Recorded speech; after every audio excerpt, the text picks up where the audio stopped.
Hi guys! Since a lot of you asking me kung ano ba daw ang magandang gamitin na serum. Well guys, meron akong ire-recommend sa inyo. Ito yung na-discover kong serum dito sa TikTok guys.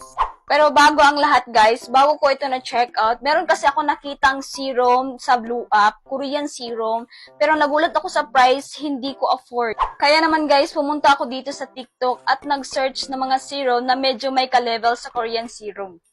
At ito yung na-discover ko. This is from La Vida Rosa Tomato Serum. Nabili ko lang to for only 100 plus pesos. At in fairness talaga sa serum na to guys, kasi habang patagal na patagal mo siyang ginagamit, nagiging smooth yung skin mo at makikita mo talagang mag-lighten yung mga dark spots mo sa face. Isa rin talaga sa nagustuhan ko sa serum na to guys, kasi no lagkit feeling, sobrang lightweight lang niya at wala talaga kang mafe-feel na pangangati.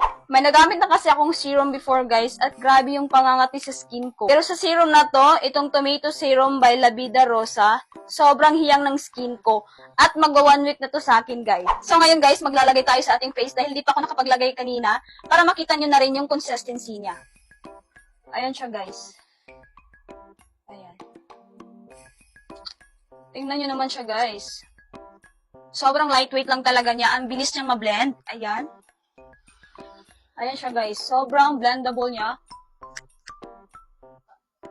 Ayan.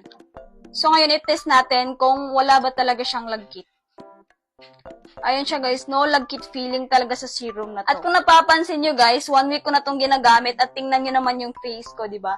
Para siya naka-blush on guys, pero dahil lang yan dito sa serum, wala talaga akong blush on